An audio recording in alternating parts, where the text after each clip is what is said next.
Chapter 27. Mireille and Gormer, or Love's Comedies. Love is a wild and untamed force, yet capable of great tenderness and innocence. William Wordsworth understood this well. But let it not be thought that our coquettish Frenchwoman Mireille was content to be a mere bystander in the game of love. Oh no, her spirit was too fiery for such a role. To be caught up in her own little love story was as essential to her as breathing. And when the handsome Saxon, Gormer, entered her life, she was smitten. She admired his chivalrous demeanour, for though her knowledge of Saxon customs was limited, his constant camaraderie with the great Saxon earl impressed her greatly. His presence, wit, and undoubted valour left her love-struck.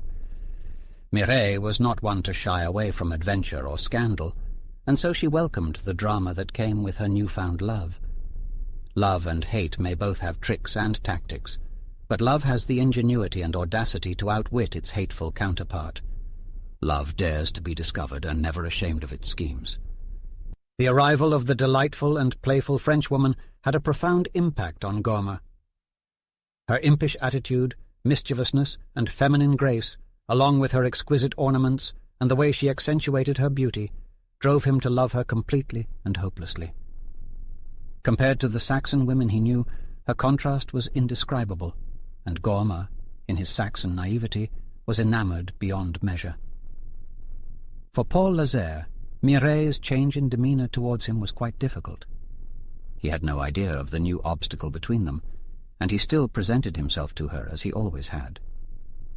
Mireille, however, had lost interest in Paul's advances. Though she had occasionally given him a smile in the past, these smiles had ceased to exist, replaced by deep frowns, a toss of the head, and disdainful speech. It is typical human nature, however. Once caught in Cupid's trap, one clings more tenaciously when trying to escape from it.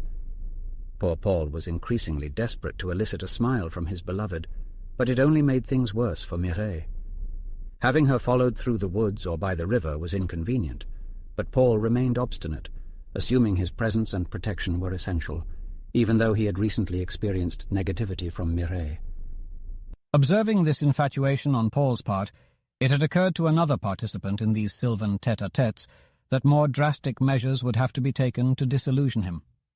So, a slight rebuff was delivered to poor Paul, which had the happy effect of somewhat disenchanting him. It was the still eventide. Mireille had set aside the day's duties and ascended to the tower. Why? Perhaps to see the sunset. It was somewhat odd, but somehow, like her mistress, she had acquired the habit of surveying at odd hours from the tower of the castle. Maybe she and Elfrida had confidences in these matters. Regardless, a quick survey of nature's beauties this time compelled her to hurry off for a closer scrutiny. Paul's vigilant eyes caught the fair figure making her way to the path by the river, and thinking, faint heart never won fair lady, he decided to pursue her. He approached this imperious and perky lady with many tremblings and forebodings. Her sharp tongue had greatly dismayed him in many a wordy confrontation lately, and he had started to realize that this waspish habit had something of a dislike for him. Poor fellow. These quakings of his heart marked the onset of trouble and defeat. Indeed, tender-handed touch a nettle, and it stings you for your pains. Grasp it like a man of metal, and it soft as silk remains. Dear Paul, you should never approach a saucy woman like this with a timid attitude. Buxom dames will have a buxom wooing. He who goes trembling will come back shambling. My dear Mireille, began Paul humbly as he caught up to her, I wonder how you dare venture into these woods alone. Humph. I dare to do as I please. And pray, what concern is it of yours, Master Lazare? I didn't invite you, you know. Well, I thought you ought to have some protection, and I would accompany you if you don't mind. I object to your behavior. Leave me and go find that Saxon girl you were smooching with. She should wash her face and comb her hair, and if she tightened her waistband, she would look more presentable. But regardless, she's good enough for you. So, off you go. I refuse to speak with those Saxon women. I only love you, Mireille, you know that. But now, it appears as if you don't want to see me. I know I caught you kissing a dirty Saxon girl, Paul Lazaire. I won't tolerate you following me, so leave and don't come back." Paul didn't anticipate this type of rejection, even though he had doubts. His temper flared as he looked at the isolated forest surroundings, and he quickly formed desperate plans. Meanwhile, Mireille kept an eye on their predetermined meeting spot ahead and stood ready to flee, if necessary. Paul grabbed Mireille's shoulder roughly and said, "Stop, Grande Dame. You act like you're too good for me." Mireille shook him off and slapped him in the face. Then she ran as fast as a deer, with Paul chasing her in a fury. He shouted, "You fox! You dare slap me! I'll teach you a lesson when I catch you!" Just as Paul was about to grab Mireille, Gorma jumped out of the bushes and took hold of Paul's throat. Gorma almost strangled him and yelled, "You scoundrel! You attack helpless women, don't you, you undersized imp? I'll twist your neck before I'm done with you. You're lucky I was nearby." Gorma shook and scolded Paul with equal force until Paul didn't know which way was up. Gorma backed him up to the edge of the river, picked him up, and flipped him in, head first. Paul emerged like a soaked rat. "There!" exclaimed Gorma, grabbing him by the neck with force. "You should count yourself lucky that I haven't drowned you. Now go away," he added, delivering a strong kick to Paul's hindquarters, which encouraged him to depart faster. Paul didn't waste any time sprinting away from the Saxon. Suddenly it dawned on him that he had a sword. He whipped it out and intended to strike his opposition, but little did he know that in the distance the Saxon's arms were fondly wrapped around Mireille's slim waist. She looked up at her captor with a look of admiration, allowing him to place a playful kiss on her cheek. "Le diable!" Paul yelled with vexation, prompting redness to emerge on his neck and face, strains of his blood vessels near bursting. He started chasing after his enemies. Adrenaline made his sword arm twitch. Alas, the Saxon turned, casting a single look over his shoulder that made Paul freeze in his tracks instantly. Upon second thought, Paul decided that he wouldn't be the one to kill them. He would instead alert the castle's troops. He turned again and rushed towards the fortress.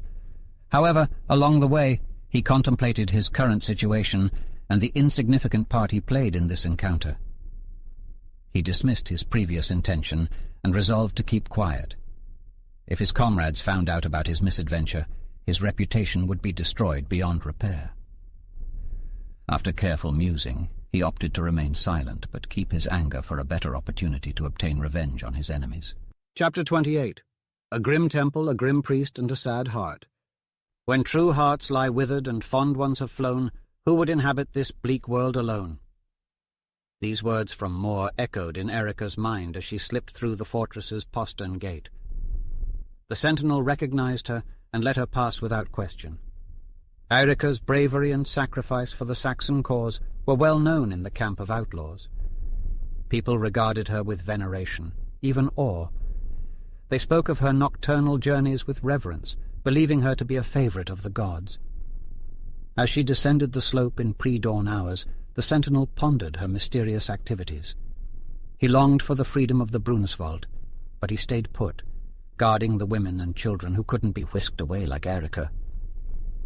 Meanwhile, Erica ran across the limestone hills, trying to stay ahead of the dawn's light.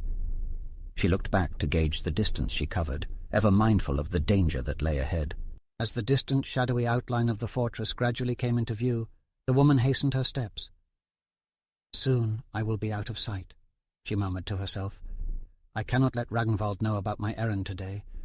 I am lost in darkness, unsure of my actions. My hope is fading, my heart is breaking. The gods of the Norsemen may help me, for the Christians' God has failed me. It is a terrifying choice, but I must know what the future holds for me." For 3 long hours she crossed moors and valleys, some filled with steep cliffs and ravines. Eventually, she wandered into a declivity that lay between 2 steep, higher sides. The 2 sides bent inward and appeared to end at a blunt face of limestone rock. Yet Erica walked straight toward it, her footing unwavering. When she reached the edge, a hidden entrance became visible behind a jagged rock. At first it could have resembled a fox or wolf's den, but she crawled within the obscurity without hesitation.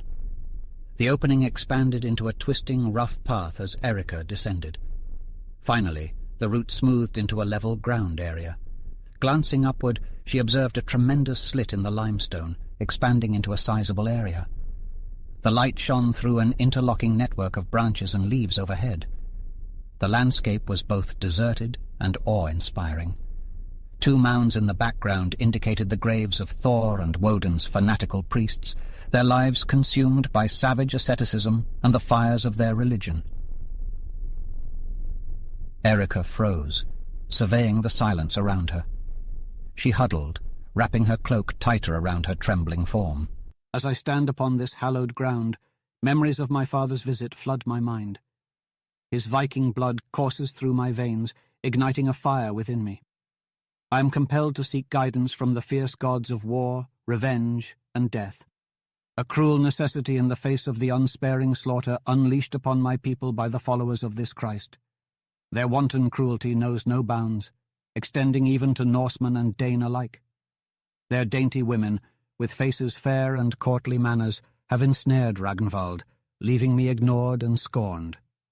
I am but a withered leaf, crushed and battered by the misfortunes that have befallen me. My love goes unrequited, and the pity of others does nothing to soothe my wounded spirit. As an outcast and a heathen woman, I turn to the gods of my forefathers for solace. Perhaps the Norse gods can help me in my time of need. However, in this moment of deep introspection, I must admit my mother was a follower of this Christ. She was a gentle woman who taught me to pray to God as a child. The Lord's Prayer offers me a sense of comfort that the prayers to Thor and Odin never could. But I question the nature of this Christ whose followers delight in treachery and bloodshed. I lament the cruel fate that took my mother in my infancy, for had she lived, I might have learned more about this man called Jesus. As tears stream down my face, I beseech the gods above to have mercy on me in my pain. She strode forth with determination, her quick pace resonating on the ancient ground. Erect on either side of this strange enclosure stood a formidable row of runic stones, chiseled with a plethora of uncanny markings, ghastly depictions of beasts both mortal and otherworldly. She had been taught that these strange symbols could wield powerful emotions, invoking unbridled love or ceaseless hatred in those they ensnared. Indeed, they held the authority of life and death. Arcane forces were their instruments, carrying out their bidding.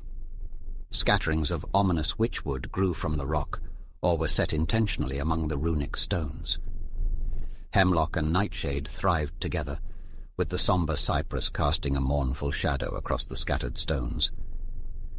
Erica surveyed the area warily, but found it wholly unpopulated, the oppressive stillness almost deafening. Moving quickly, she passed beneath the boughs of a weeping cypress and fell to her knees before a frowning stone pillar. Here she had knelt once before, beside her still pagan father. But to kneel alone, in the very threshold of the place of darkness, and to beg in earnest to powers distinctly unmerciful and cloaked in wickedness, was a harrowing experience. Tumultuous and frenzied, she implored the menacing emblem before her. O deities of my ancestry, whether you be powers of light or darkness, I cannot be sure. Show mercy in my confusion and apostasy, for I have turned to Jesus, whom the Christians honor, yet he has forsaken me. He has replaced my joy with grief, and my kin and home have perished at the hands of his followers. I flee from these vengeful Christian assassins for my honor and life.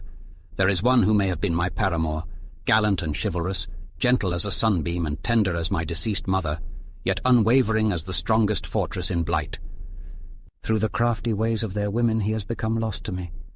My existence is now but a constant torment. Can you, with your rumored ability to turn even hostility into love, bring Ragnvald's heart back to me? I understand it may be unbecoming for a woman to beg for a love she cannot inspire, but I can no longer bear this burden on my own.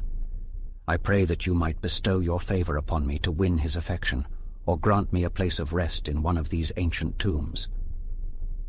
Abruptly, she stood up with a scream as a deep voice addressed her from behind. "Greetings, daughter of the Vikings!"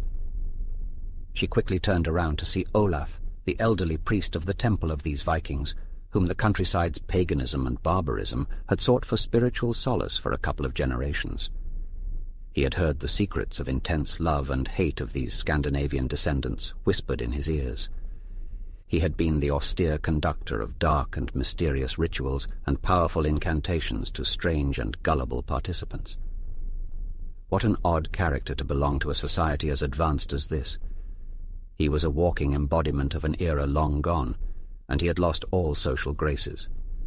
He could have remained in prehistoric times when humans dwelled in caves and gnawed animal bones like ferocious beasts, without ever coming in contact with civilization's outermost fringes.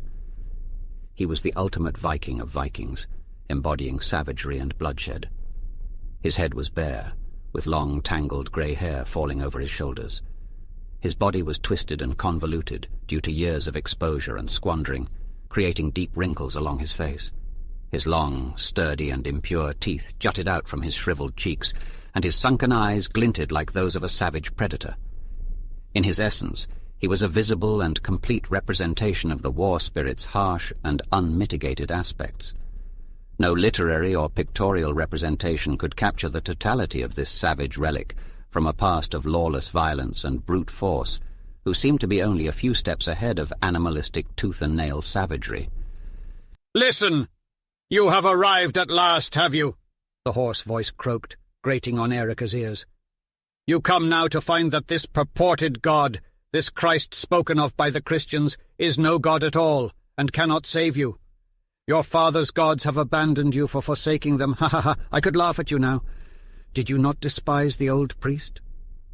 Erica nearly cowered before the priest's ferocity, but he relented slightly at the sight of her terror. "You are a Viking's daughter, and come from a lineage whose deeds are told in our sagas, though Christian influence has mixed with your father's blood. It is good to see you return to me, for I have been terribly lonely and forsaken. Even my fellow priests rest beneath these mounds. I buried the last myself not a month ago. Look, the mound is newly heaped. Soon I shall join them, and there will be no priest present to guide me into the arms of Mother Earth, to reveal the dark mysteries of Valhalla, or to call forth the Senleka from the land of the dead to speak with you.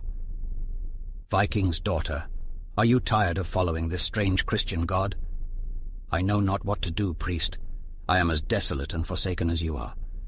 I wish for the heart of Ragnvald, the Saxon chieftain, to turn towards me. If you have any charm that will make him favor me, I beg of you, priest." "But this Ragnvald is a Christian," the priest replied. "You do not do well to further dilute the Viking blood that flows within you. Is there not a hardy Norseman with whom you can unite? I can assist you with this. No, father, I have long since given my heart to this valiant Saxon. But alas, a Norman woman has won his love. Whenever he is in my presence, I see a faraway look in his eyes, and I know he is imagining the dark-haired Norman whom he loves more than me. He forsakes his bed every night for a midnight rendezvous with her." I trailed his steps, observing him under the brilliant, starry night as he walked along the castle ramparts in deep conversation and a loving embrace. He treats me with kindness and respect, but lacks the subtle gestures of adoration that women so often desire once they have won their beloved's heart. Despite being praised for my physical appearance, it seems inadequate to win his affection. The opinions of men or the general population do not sway my heart. There is only one man in this world, and if I cannot win him over, then all my hopes fade away as the sun sets, leaving me in the long shadows of despair. I fear, priest, that it is within my very spirit. Nothing within my wild Viking blood excites him. Not the passion, the frenzy, nor the restless fire that burns within me. Instead, his heart is moved by the gentle demeanor and courteous nature of a woman from the southern lands, a woman with whom my Saxon counterparts cannot compete, Erica explained dejectedly. You are not just any Saxon maiden, you are the daughter of a Viking. I claim you for the old Viking race that has dominated every sea and bestowed fear into the hearts of all who dare oppose them. I will not allow you to disdain the fierce spirit of your ancestors that runs through your veins. Listen to me. I know of a true Viking descendant, a man who embodies the mighty deeds of our ancestors as told in our sagas. He desires you with a pure, deep, and fierce passion, the type of love that a Viking should have. It is Bjarni of Lakesland, who visited here only yesterday. Let me arrange your union with him, and from your union a progeny will spring forth, one like our forefathers who will eradicate the shameless Norman breed and compel the cowardly Saxon to cower before the Norseman, as they once did.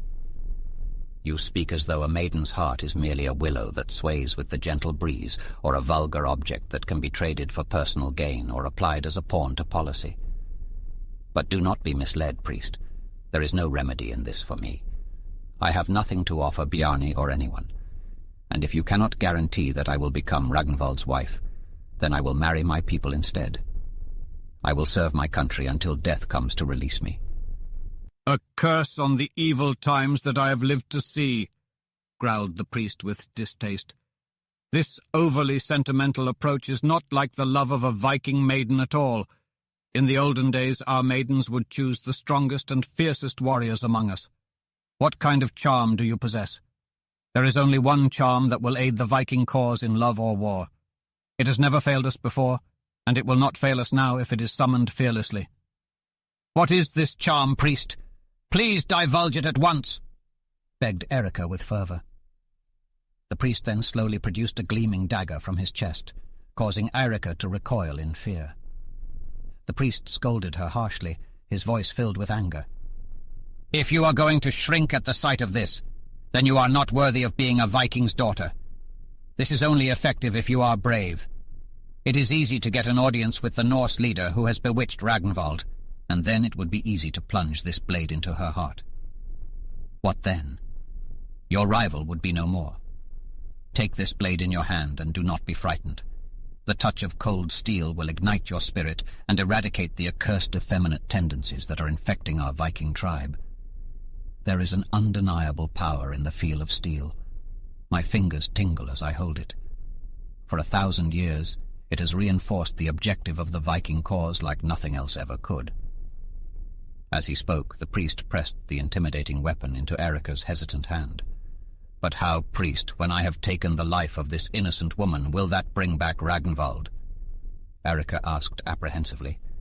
"Will he not despise me then, like a daughter of perdition?" "Those are irrelevant concerns, daughter," retorted the priest impatiently. "Who will tell him that it was you who carried out this task? Be brave and do not fret. The gods of the Vikings will assist you if you stand strong. But hypothetically, if I do this task and Ragnvald never finds out that it was me who committed this heinous act, I will never be able to rid my head of the awful memory or shake the feeling of being a guilty murderer," Erica responded with reluctance. "When even my own self-respect, my womanhood, and the last shred of humanity vanishes, what worth could I possibly possess? How could I hope to match his upright and chivalrous nature? My daily horror would be unbearable. Every innocent look from him would condemn me. Take back this dagger, priest, for it would never offer help. My innocence is my heaven, and I shall keep it as long as I can. For when it is lost, everything is lost. I had hoped for gentler means." Upon hearing this, the old priest erupted with impotence. "Stop!" he shouted. "It is because of Christ that you are here. Why do you turn to the gods of the Vikings before ending your allegiance to him? How can I solicit the spirits of Valhalla to assist you, or send a witch to employ spells upon Ragnvald's heart for you if you are Christian?" He then adjusted to a more gentle and persuasive pitch, recognizing Erica cowering in terror.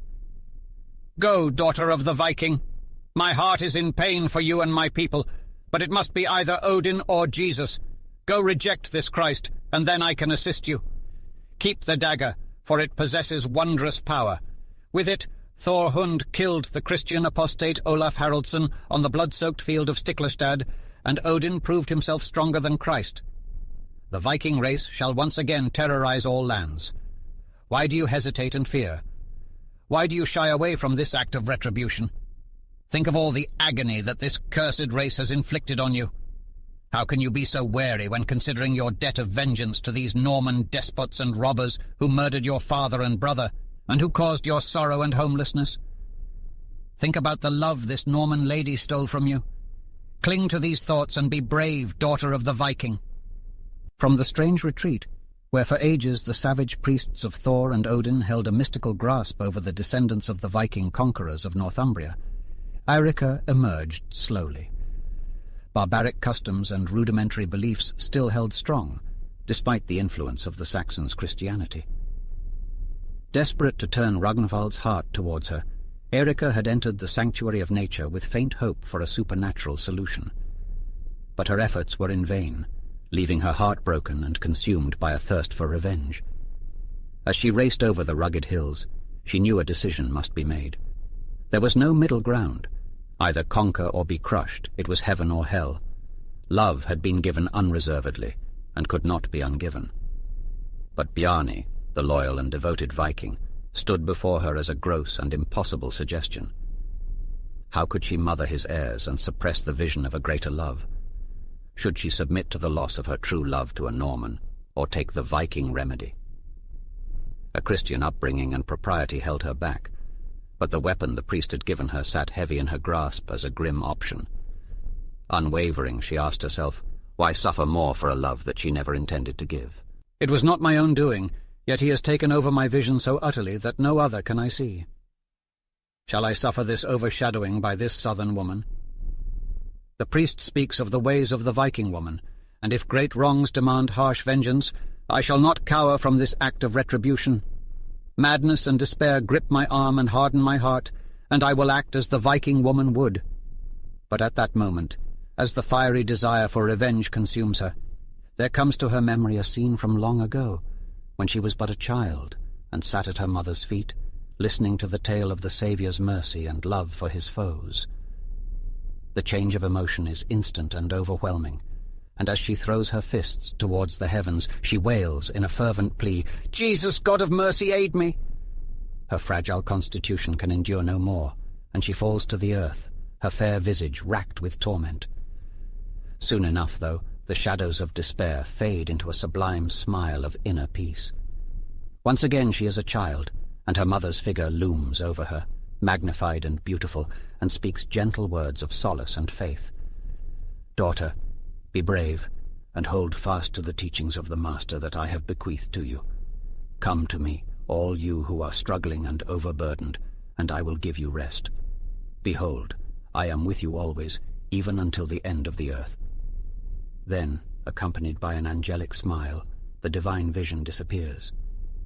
Slowly, Erika stirs, for her body is bereft of strength, but the expression of pure fearlessness is evident on her face, and she is transformed into the image of a saint of God. Summoning her dagger from her chest, she hurls it over the precipice, all the while shivering at the act, and then she moves, step by slow step, towards the fortress on high. Chapter 29. Edwin Ethelrede. How woeful it is for the destitute man who relies upon the favour of princes, mused the great bard Shakespeare. Bjarni, seething with rage after being snubbed by Ragnvald, hastily departed for Scotland with a retinue of 6 loyal companions. His ire was aimed at both Ragnvald and the Normans. Once in Scotland, he presented his plan for reclaiming the kingdom to Prince Ethelrede. Prince Edwin was far from a virtuous leader. He was feeble and easily enticed by foreign sycophants, but was still the rightful heir to the English throne.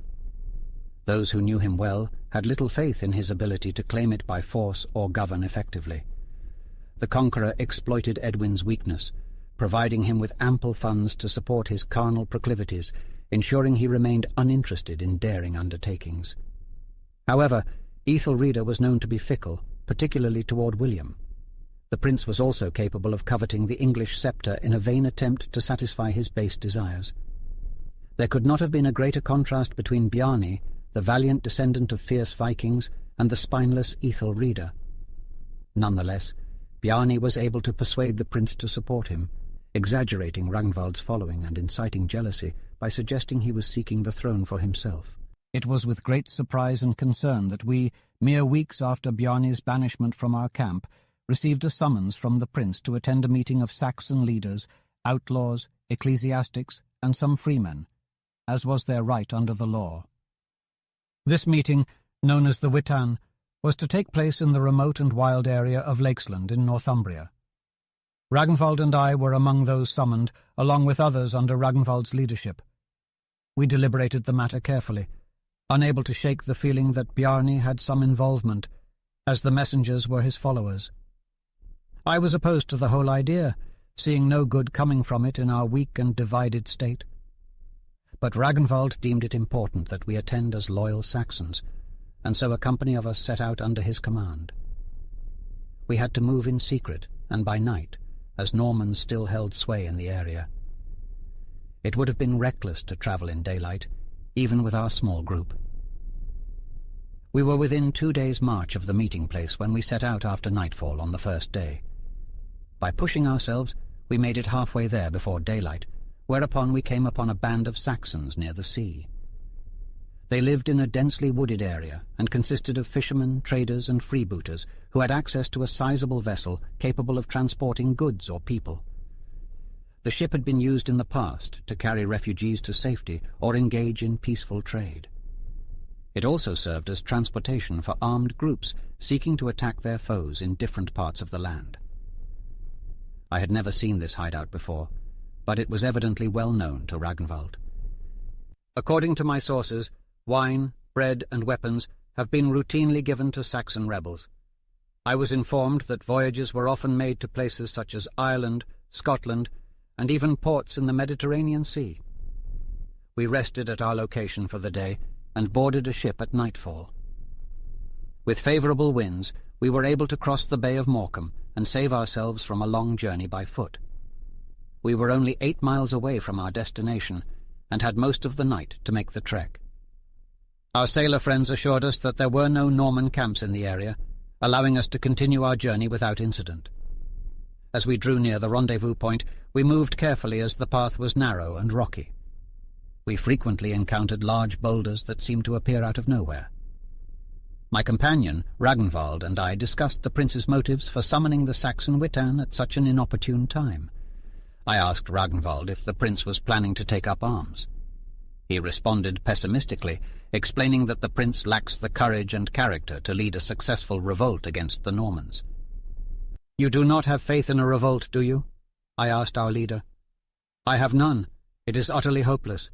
If only we had a leader like King Harold at York, brave and skillful, who could unify us, we would have a chance. But now our Saxon graves hold the flower of our people captive forever. To attempt an organized resistance against the Norman forces would be sheer madness. The only places in the kingdom where any resistance can be seen are our own small colony and Lincolnshire, where Hereward still barely holds on. Do you believe the prince knows this? Or is he incapable of understanding the situation?" Ragnvald replied, "The prince, as I have said before, is not worth considering. I strongly suspect that Bjarni is behind this. Either he has stirred the prince's ambition or his jealousy, and it would not surprise me if he were to charge me with treachery as a prelude to some reckless action of Bjarni's. Do not be amazed if this gathering ends in disastrous harm and discord." "What's that?" we both cried out as we watched a man dart from behind a large boulder and run quickly along the pass in front of us. "I do not like that," said Ragnvald. "He has no friendly intentions, I assure you." He quickly drew his sword and called out to Gormar. "Your grace should take the second rank," he said to me. Then, stopping for a moment until the group caught up, he addressed them. "Men, have your weapons ready." Immediately every swordsman's blade shone in the darkness, every archer's bow was unsheathed, and an arrow was prepared. "Rear guard," he whispered. "Aye, aye," responded 2 harsh voices that I recognized as Skuggi's and Bjornwolfe's. "Be cautious, be prepared, and stay close. Now, men, let's move forward steadily." So we pushed forward slowly and steadily, with Ragnvald and Gormar carefully checking behind every boulder or obstacle for any hidden foes. Suddenly there was a pause. Ragnvald lifted his sword, and I could see a muffled figure standing in the middle of the path. "Who are you?" asked Ragnvald. "Speak now, or I will split you from head to toe." "Listen," proclaimed the figure, "for I am the remnant of a fading generation.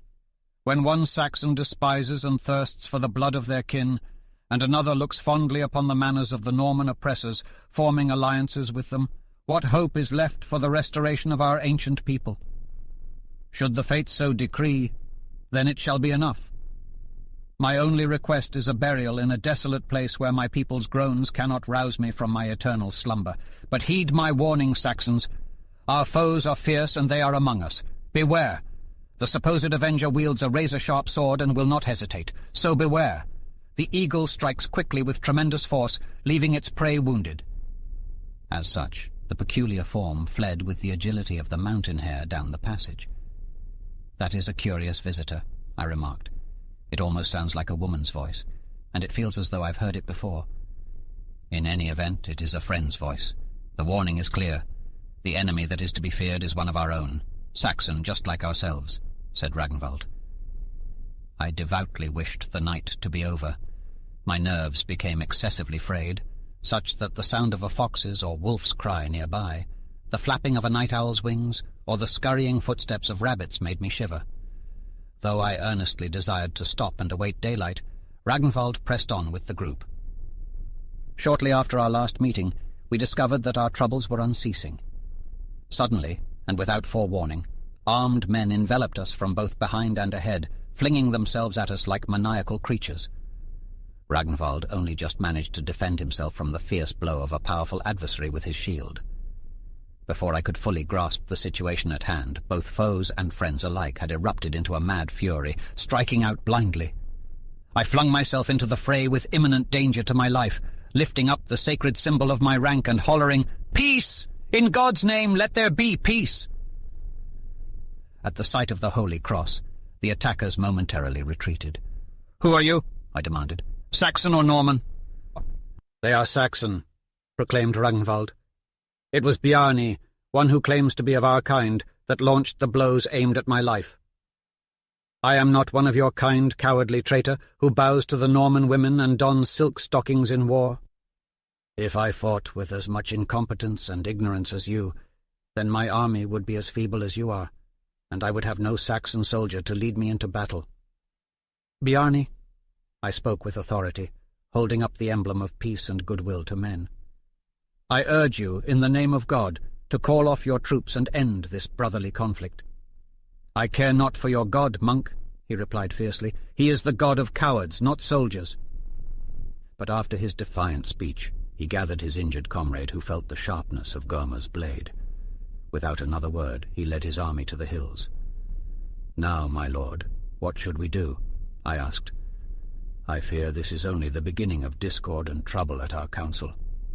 It might be wise to retreat and avoid further danger for yourself and the troops." "The prince invited me to attend, and I will not refuse until I am convinced that it is a fruitless endeavor," Ragnvald replied. "Let me move onwards, my lord, and meet with the prince. As a man of the church, I believe they will not harm me.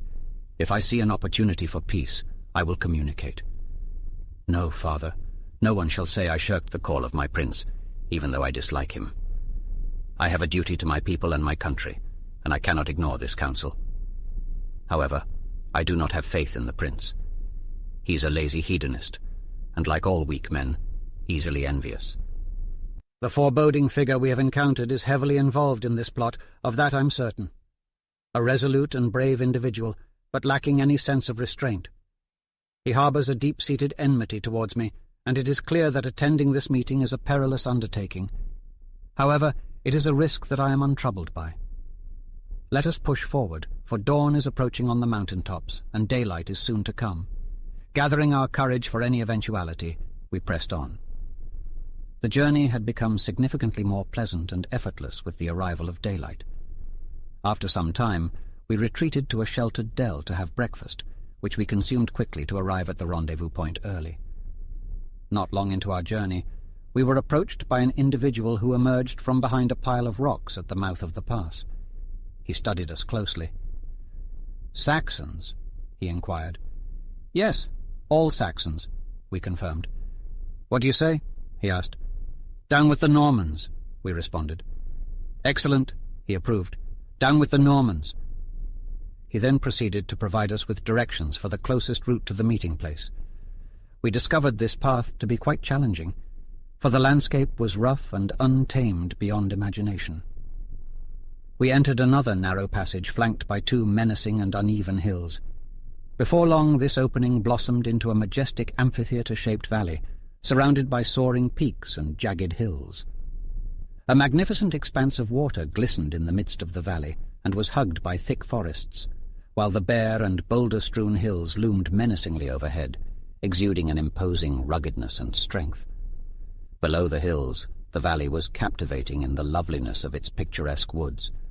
Only 2 paths led out of this exquisite valley, the pass we had descended, and another narrow passage at the foot of the lake where the water streamed out. We stopped in our tracks involuntarily. The vista before us was at once so untamed and yet so captivating that we simply could not resist gazing, spellbound, at the scene. "What say you of Lakesland, my dear Ragnvald?" I inquired of my companion. He replied, "It is a wondrous sight, father. Even our beloved Craven cannot compare to its magnificence." "Certainly, and its strength. If only Bjarni could exercise some restraint and not succumb to his impulses, no Norman force could expel him from this Northumberland," I remarked. We continued our journey by navigating through the challenging and tangled forest path towards the lake's head. After we overcame this obstacle, we headed towards the opposite side of the valley and walked alongside the lake. Soon after, we were greeted by a group of armed men appointed to guide us towards a rural dwelling nestled among massive trees.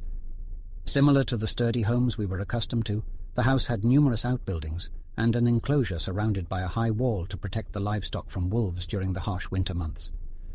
As we ventured into the enclosure, we discovered a group of armed men of different backgrounds gathered inside. Many were undoubtedly Saxons who had held significant positions in the land. However, their terrified and distrustful demeanors revealed firsthand that they had experienced treacherous behavior and deceit. Some were fierce warriors with quivers of arrows slung over their shoulders, who relied on their prowess to survive. The defiance etched on their faces and their aggressive posture conveyed their unwavering determination. Finally, some warriors, judging by their armor, had learned the methods of war employed by the Normans. Before William's arrival, numerous Normans had frequented the court of Edward, and many Saxon noblemen had embraced the Norman way of life, learning their weapons and adopting their language. In this place were also numerous of the humble ranks, for according to ancient Saxon law, not only free men, but even serfs and peasants had the right to representatives at the Witenagemot, or council.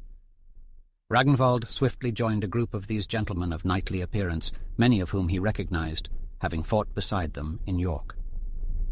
Bjarni I soon spied, standing with another group of locals, uncivilized and unschooled in habit and attire. It was clear, without seeming to notice or scrutinize them, that these men regarded what they saw as Norman behaviors and dress on the part of Ragnvald and the others I spoke of unfavorably. It was also obvious that Bjarni had done something to incite their hostility against Ragnvald, as they glared at him with a mix of rage and suspicion.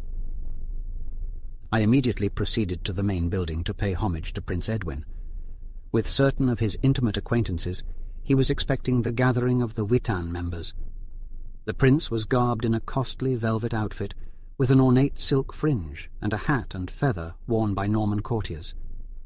He was also in the company of a Norman favourite, an ostentatious and selfish parasite, who seemed unsuitable for a prince who claimed to the Saxon throne. It was evident that elaborate preparations had been made for display and the comfort of the prince. He was accompanied by his cook, valet, and several servants who had toiled to bring wines, delicacies, and treats that did not impress me. From my perspective, it seemed that anyone who claimed to overthrow the Norman rule in England was embarking on an incredibly risky venture. At the appointed council time, a chair was positioned outside in such a way that its occupant could observe the entire assembly. A richly embroidered covering was draped over this chair, and the prince promptly claimed it. The Norman favourite appeared behind him, placing a crown on the prince's head in a showy display. The expected outburst of loyal enthusiasm did not come from the gathered assembly, only his followers showed a hint of support. The faces of many of the Saxons showed clear derision. As the most senior religious representative present, it fell upon me to read what the prince referred to as the royal proclamation, to open the meeting of the Witan. Once that was done, the prince began to address the company. Pompously and affectatiously he declared, "Reverend fathers, brave knights, and loyal subjects, I have gathered my faithful Witan to discuss the unfortunate state of our country and what must be done to restore my rightful place as the King of England. I call upon you not only for advice, but also for assistance in this endeavour. You, my faithful subjects and vassals, must band together and lay aside your individual desires to join in this movement. It is disheartening to hear whispers of knights who refuse to support our cause and create separate factions, attempting to gain power by means that are not approved by myself or my faithful Witan. I have heard that some are willing to abandon their loyalty to me and even ally themselves with our enemies, betraying the Saxon cause. Let it be known that I demand the unwavering loyalty of all Saxons. Those who dare to betray me or my kingdom will face severe punishment. I have been ignored and disrespected for too long, and it's time for that to change. Within your ranks, I know that there exist loyal, honorable men who hold in contempt the seditious behavior that I so vehemently detest. I implore anyone who can attest to this flagrant disloyalty by several of my subjects to come forth and declare it at this council. I am determined to punish all factionists and traitors who cowardly seek alliances with the Norman adversary. At this appeal, Bjarni stood up and spoke. Puissant Prince, with your permission, I have a grievance to air concerning Ragnvald the Ealdorman, son of Ulfson, who is now among us. As he recalls, I accused him of constructing a fortress for himself and any churls or freemen willing to recognize his rulership. Furthermore, I accuse him of belittling your Majesty's valor and competence to reacquire your rightful throne. I also accuse him of endeavoring to forge a shameful partnership with the Normans. He provides the promises that if they grant him a few meagre concessions, he will persuade his followers to refrain from rebelling and ceasing to oppose the Normans. He further tried to establish an unworthy allegiance with the de Montfort family.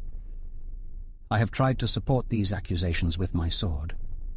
I therefore call for him to defend himself with his life, as every traitor and adversary must.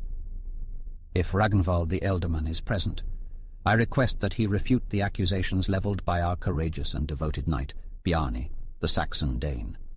He won our hearty trust and confidence with his loyalty to us and his fervour for the Saxon cause. Ragnvald then moved forward a bit, taking off his helmet and visor, with unwavering and confident tones before stating, Sire, may I have the audacity to inquire if this is why brave knights and loyal subjects have congregated from near and far? Silence, cur.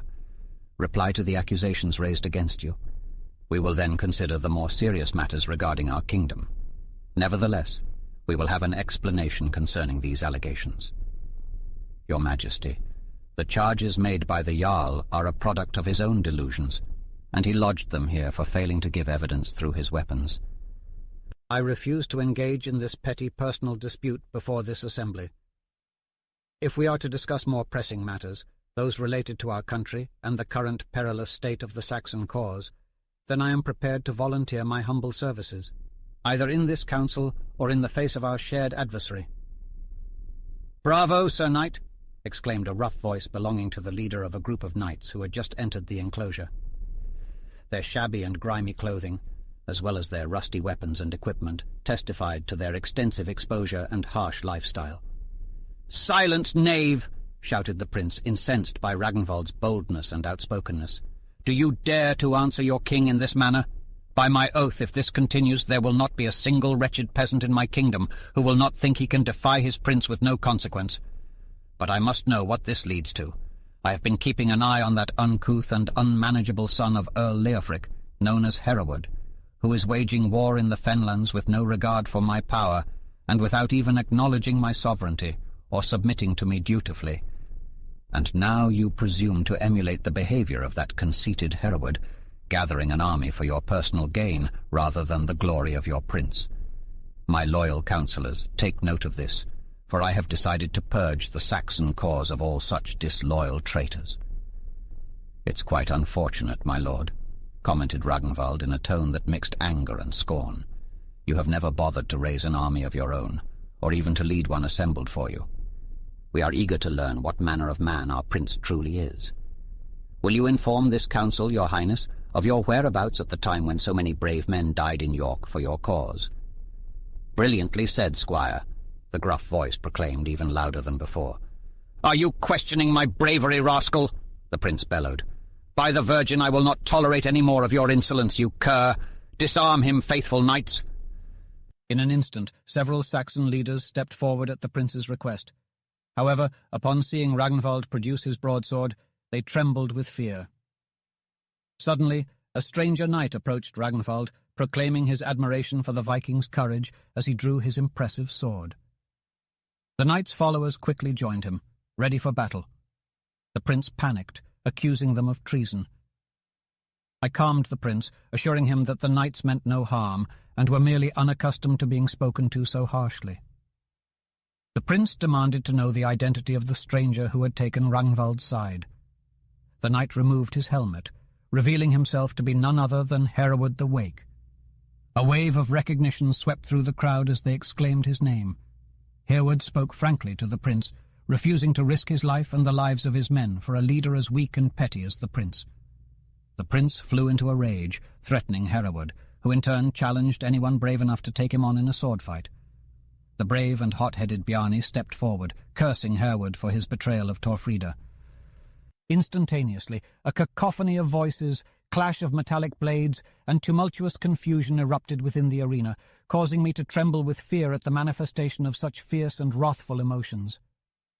Without hesitation, Ragnvald and I flung ourselves amidst the warring adversaries and fervently cried out for tranquility, which was acquired only through the most strenuous of efforts. Observing the bizarre state of frenzied agitation possessing the majority of those gathered, I urgently entreated for all remaining discussions to be postponed until the following day. Chapter 30. Prince and Parasite. Eternal smiles reveal an emptiness within, as shallow streams flow, dimpling all the way. Thus spoke Pope, and his words still ring true today. "Alas, Alred," lamented Athelreda, as they quaffed wine one even, "what think you of the rough treatment our prince received? I, for one, have had my fill of it. Curse them all!" "You and I both, my lady. Tramping through moors and bogs was arduous enough, but consort with quarrelsome thanes and brutish swineherds is beyond the pale. Your Majesty may have a different view." "Pah! Not I, Alred. These garlic-munching swine care not for the rank of a prince. They would as soon strike at my bones as those of a peasant. Curse them! Given half a chance, they would turn me inside out in a week." "How right you are, my lord. Bjarni, the giant Dane, stands with you. But beware, for he is just as hostile and vicious as the others. As we passed him dressed in our courtly attire yesterday, I heard him curse under his breath. Would he have his prince dressed like a swineherd? You speak the truth, Alred. I would never dream of ruling such uncivilized peasants. Each one fancies himself a king in his own right. If I stayed much longer, there would be a king for every inch of English soil. No, I'm done with this place, Alred. For this I thank God my skin's intact, and we may safely return to Scotland. An astute decision, my prince. Take William's subsidy and pledge your fealty. Then farewell to England. Let us make our way to Malcolm's court, or better yet, to Rouen, where the sun's light lingers longer, and the frost's bite is but a tingle. There we can find dark-eyed beauties who are far kinder and easier to court. Such is Alred's philosophy. What say you, my lord? Alas, Alred, you have struck a vulnerable joint with your sharp wit. Your words stir within me a sweet fondness that is all too rare in this troublesome world of insubordination and boastfulness. What is it that has sparked such emotion in me, you ask? It is the fair Saxon maiden who has demonstrated fiery passion for our cause. Her eyes linger on me as though she sees something deeper than a mere leader. I believe her admiration extends beyond our cause alone. I believe she admires me as a man, as a prince. Ah, but I know your sly ways, Alred. You too have set your sights on this prize, and I fear my own desires may interfere with your hunt. But do not despair, my faithful companion. I shall grant you my blessing to pursue this fair maiden, and in return you shall deliver a message from me. Tell her that her prince wishes to express his gratitude for her dedication to his cause, and that he would be honored to have her by his side. But take heed, Alred. This is no simple task, for the maiden is as spirited as a wild stallion. You must approach her carefully with a confident swagger befitting a warrior. Speak of battles and sieges, of valor and bravery. Do not show fear or weakness, for she will sense it and strike like lightning. But most importantly, give her space to roam. Let her know that she is free to choose her own path, for a spirit such as hers can never be tamed. And when the time is right, I trust that she will come to me, not as a captive, but as a willing companion in this noble quest for freedom and justice. Excellent, my chief ambassador. Your intelligence is unmatched. I wish I had my kingdom back, dear Ulred, if only to appoint you as Lord High Chancellor. To be prepared is to be equipped. The trap will be elegantly set. But enough of that, for anticipation is high. Attend to your task, and should good fortune follow, I will honour you further. Pardon me, sire. If I am qualified to serve as Lord High Chancellor, then I am also qualified to offer additional advice on this matter. Speak plainly then, Ulred, without preaching. When I am king, you may deliver sermons at court if that is what you desire. But for now spare me. Very well, here it is. When maidens of such quality have favours to bestow, they expect them to be granted gracefully. Do not rely too heavily on intermediaries. Ordinary eyes watching over it, preposterous. There must be passion. You are captivated, enchanted, and dying for the unparalleled queen of your heart. Mark my words, elevate your language if you wish to lure this stunning bird to your lair. Can you not conjure up a sentimental verse or two? Come now, strain your brain, and I will assist with a stanza. Here are writing implements. Ha ha ha! Your concepts are amusing. Very well, you shall draft a rhyme such as the valiant knights of Normandy would recite to their beloveds. By my honour, I am mostly Norman, and the rest is not Saxon. So I will not use any Saxon screeches. Produce something elegant, Ulred, or none at all. Very well, it will be grandiose, befitting a prince. Here it is. Fair maid with flaxen hair, of eyes that are heavenly blue. Bravo! Ha ha ha! Excellent work, sweet Ulred. I shall sing this at my lady's tent flap. Fetch my guitar. I implore you, my king, not to interrupt. The creative fire is kindled. Let us bask in its flame. Fair maiden of flaxen locks and eyes of heavenly blue, whose rare graces have sweetly enchanted my view. Haste to your prince ever true, for you are his adored one. Your presence shall renew the joy in his heart, sweet Saxon. Bravo! By my soul, I swear 'tis fine. It could fetch St. Elizabeth from her pedestal. Well, if it will suffice, draw up your proposal atop of it, Ulred, and I'll see its effect upon this dainty bird of a Saxon. Not I, Ulred. I'll not spoil your elegant rhyme by adding my bungling prose. Finish up your letter without delay as it has begun, and I'll affix my seal. By Our Lady, I'll promise many things then, which you will not perform, I warrant.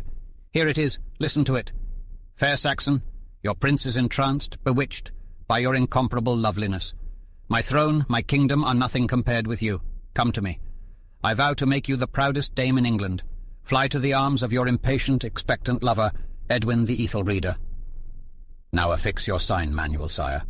I warrant this would make the hearts of half the damsels at the court of Malcolm frantic with delight. Mark me, this falcon will strike his quarry quick. If not, I vow I will not fly another this side Martinmas. Wish me luck, and a share in the spoil soon, my prince. With the air of an unprincipled Norman gallant, Ulred swaggered off to the tent of Erica.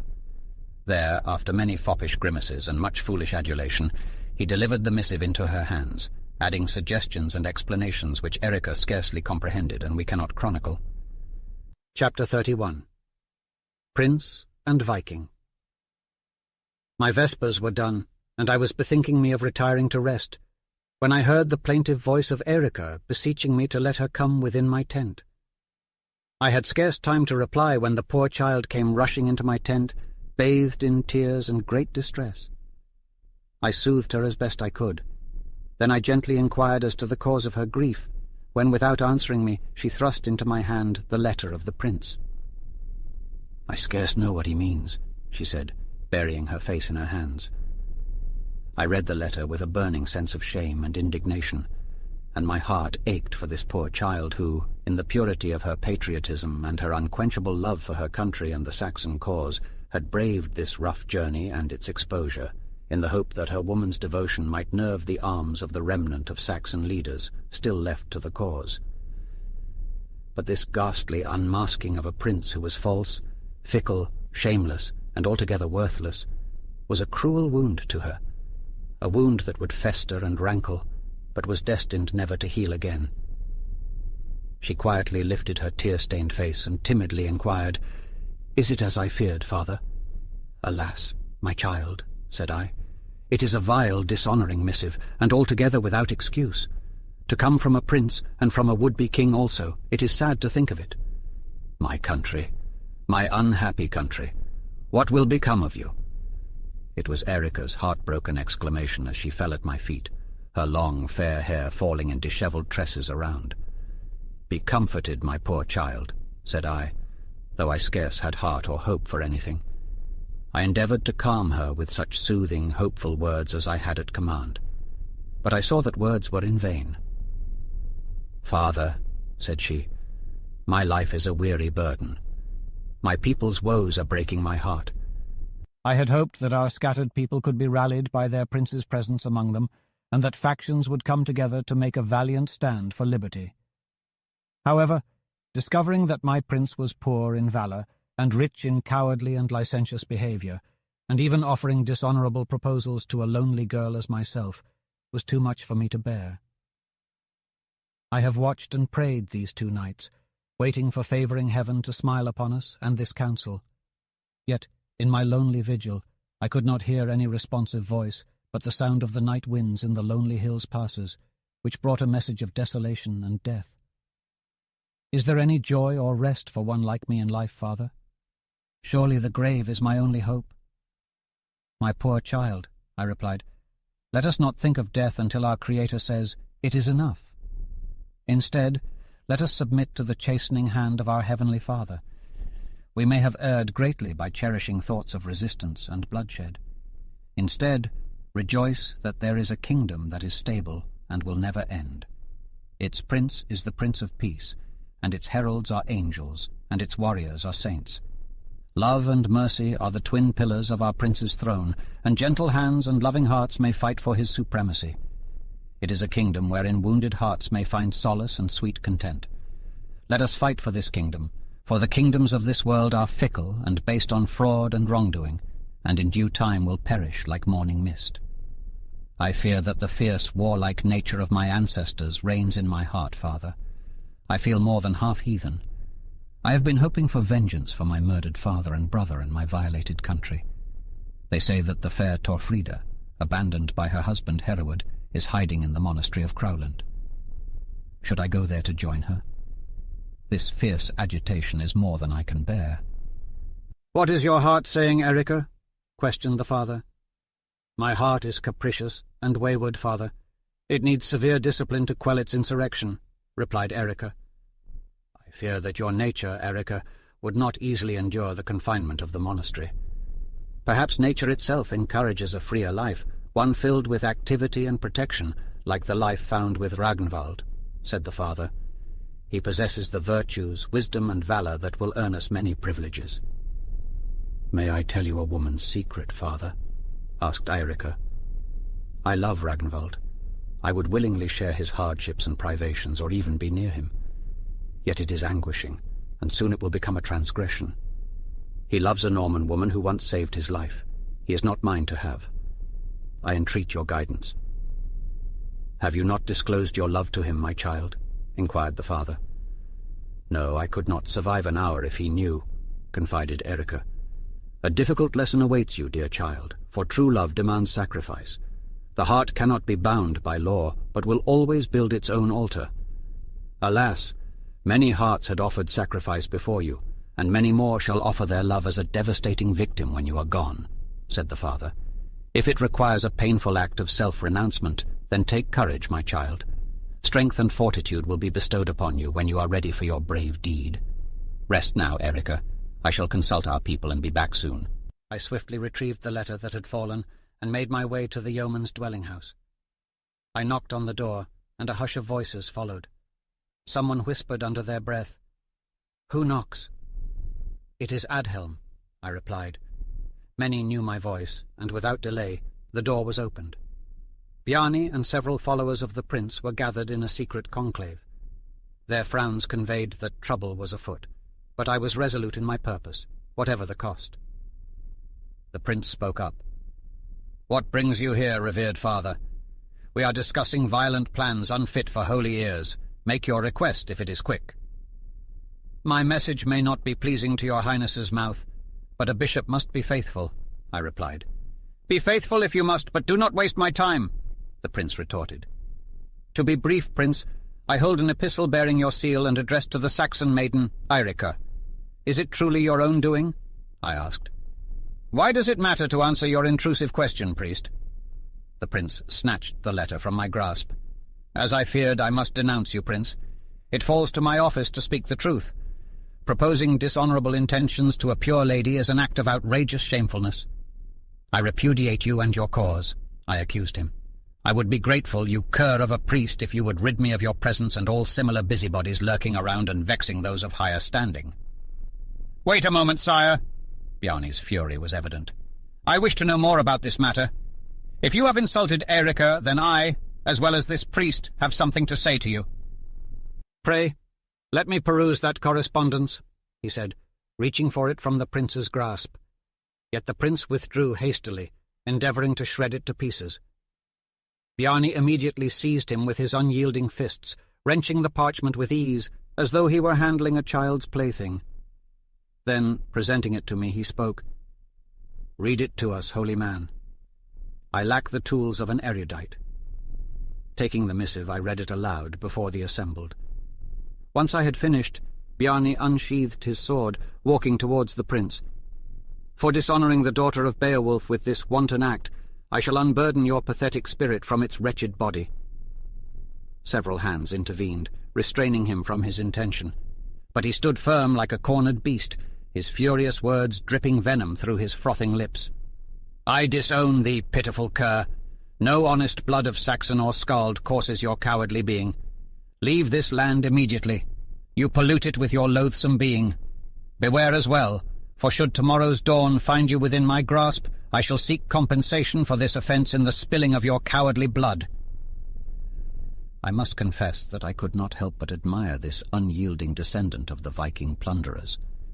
As uncultured as the savage hills of Westmoreland, where he had hunted and battled from youth, Bjarni nevertheless loved the beautiful Erika with a love so pure, as deep and selfless as a mother's. A love so unsullied that he would gladly renounce it, and without complaint, if Eirik's adoration were better reciprocated by Ragnvald. Yet when he discovered that the cherished Saxon, whose love meant everything to him, was deemed a suitable victim of the prince's insult, Bjarni was blinded with fury. This perfidious deed estranged the last hope of adherents who had remained in favour of Edwin assuming the throne. It was a position previously held by the courageous Harold. Chapter 32. Skuggi on the alert. What a thing of shreds and patches this life can be, Allred mused, quoting Shakespeare. After the events recounted in the previous chapter, chaos descended upon us. Those who were once loyal to the prince abandoned him, leaving only his foreign companions behind. The night was restless and uneasy, with most of the camp asleep. But Skuggi, always vigilant, sensed danger lurking in the shadows. He awakened Gormr and drew his sword in anticipation. 2 men snuck into our midst, slinking among the horses and saddling them with ill intent. Skuggi and Gormr remained vigilant, watching as the men led the prince's horses away from camp. Skuggi knew there was more to this plot, and he was determined to uncover the truth. Creeping through the darkness, Skuggi made his way to the back of the dwelling, where he overheard a conversation between the Ethelreda and his trusted confidant, Allred. The future looked uncertain and fraught with danger, as always. Truly, life could be a patchwork of struggles and strife, but we persevered, always seeking the truth and guarding against those who would do us harm. My stomach can take no more of this, dear Allred. Such a barbaric, uncivilized group is not worthy company for a prince. I truly believe that massive, uncultured Norse oaf would follow through on his threat and end my life in an instant if given the opportunity. May they all be cursed. By my soul, I wish the Normans would swoop down upon them and turn these vile swine into minced meat. Bravo, Prince. That idea is heaven sent by my soul. Your wit rivals that of the 7 sages. It's quite to my liking. The Normans have a significant presence merely 6 miles away. It would be a remarkable achievement to have them descend upon our foes before morning. Such a stroke of strategy would make William envious. Speaking of William, he would shower you with favours and generously refill your royal treasury. There would always be a flowing bowl of Rhenish or good canary. The beautiful blue eyes of my lady love would sparkle again. I say a kingdom is not worth the trouble and strife. Give me a merry life where my whims rule and my worries are minimal. I say, off to Rouen with William's approval and his gold pieces. Let us depart, Ulred. By my soul, revenge is sweet. You are right. William gives ample rewards to those who serve him. Better to have 2 goals than a fruitless task any day. Where are the servants who are readying the horses? Skuggi overheard the conversation and quickly returned to his comrade Gormr, who awaited him impatiently. "Gormr, this prince is plotting trouble. He intends to betray the camp, I believe. Follow him closely. Let us track his every move." The duo left the enclosure and trailed the prince, his lackeys, and a few servants, trekking through the forest and into a narrow passageway within 2 steep hills. The 2 Saxons followed undetected. Suddenly the mountain range on one side abruptly ended, culminating in a lofty peak. At this point, the valley expanded into magnificent dimensions, revealing a grand lake whose dark waters shimmered in the gloom. Turning towards the left, the group proceeded along the shores of the lake for several miles. However, their progress was abruptly halted by a pair of Norman sentries who challenged their passage and engaged them in lengthy negotiations.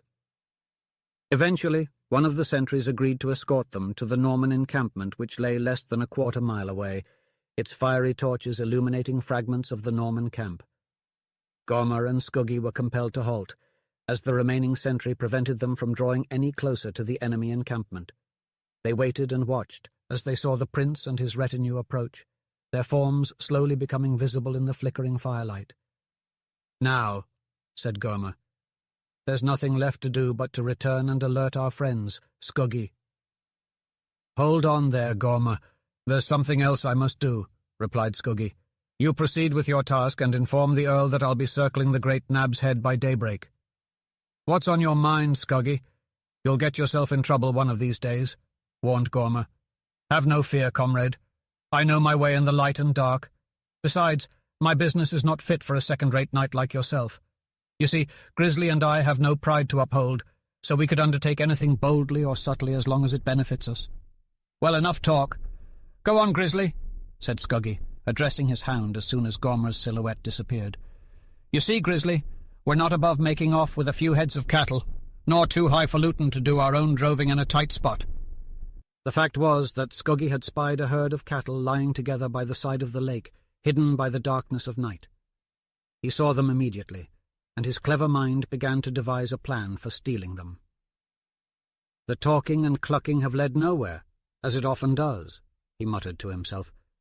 "But I don't like a fruitless mission.